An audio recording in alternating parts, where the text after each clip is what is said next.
You see, I was born in London, raised in New York, attended Oxford, and years later became part of the British think tank in the States. It was in Washington I met Mr. Boddy. He was a lobbyist for the oil industry.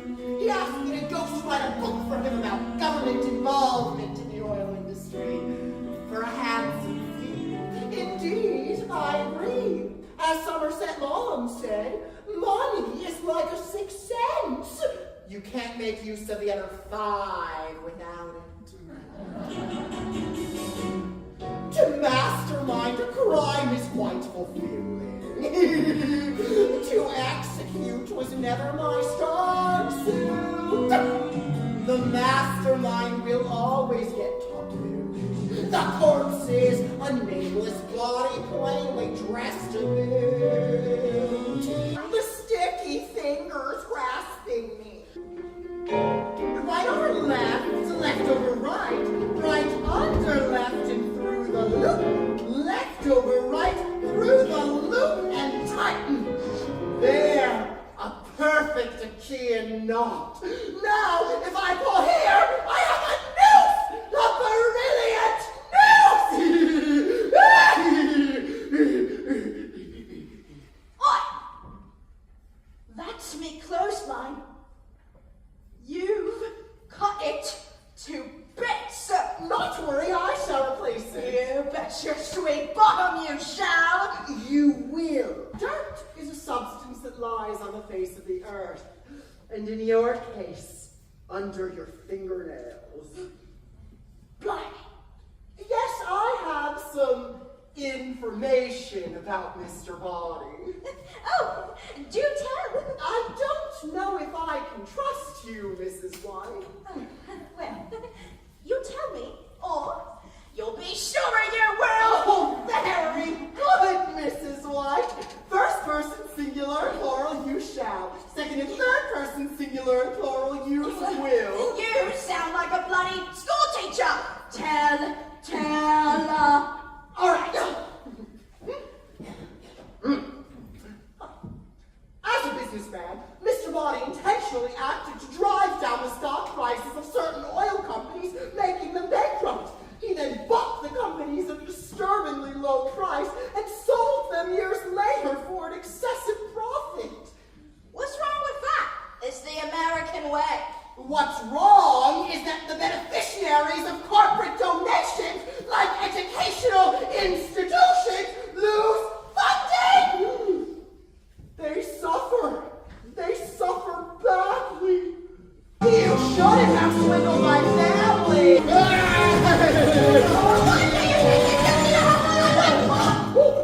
I am so sorry, Mrs. White.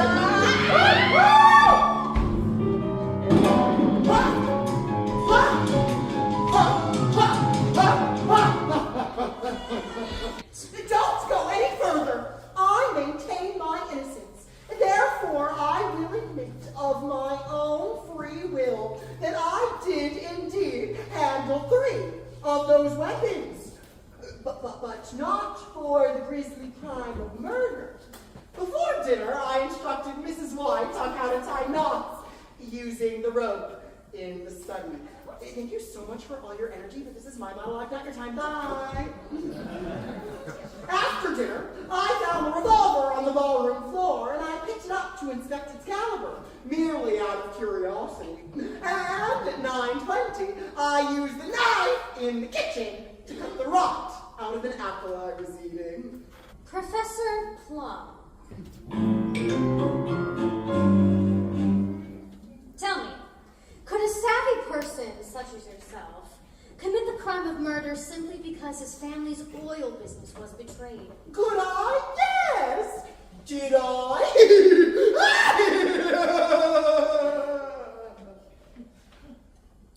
I read your book on corruption in the CIA. I rather enjoyed it. You know, you look different than in the photo in the book jacket. Photos can never capture exact likeness. Very different. I read somewhere that you were now in Vienna, writing a book. Let me give you some advice, my sharp detective. A sophisticated criminal act is best deduced with patience, astute reasoning, And cocktails for two. What do you say you join me for a drink? I have a murder to solve. Oh, come on! Let two masterminds spin stimulating conversation. Stimulation is not in my job description. Do as the minds of ages past would. Imbibe with me. Converse with me. Fertilize my cerebral garden. Where's the weed killer? As Somerset Maugham said, the mind is most free when the body is satiated with pleasure. As Emerson said, the eye of prudence may never shut. The awful thing about most people is their caution, Thomas Wolfe. He has no desire for that which he feels no want. Euripides. The only way to get rid of temptation is to yield to it. Oscar Wilde. Let one be on guard against those who flatter and mislead. Aristotle. Be not simply good. Be good for something. Thoreau.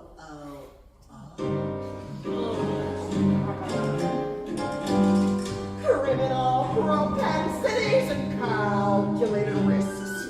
Modes of opportunity, poison, and plot twists. Made for primetime thrillers, crimes of passion, alibis. We're consumed by blood and guts. But in the newsroom, murder flies. It's normal curiosity to thrill at the notion of engaging in foul play. Tell the truth, you're seduced by my theory. Your code fills on me deep within. The minds of more than killers. You're bewitched by the deadly sentence. Thoreau, don't be too moral. You cheat yourself out of much life. Aristotle. He is the most savage of all animals.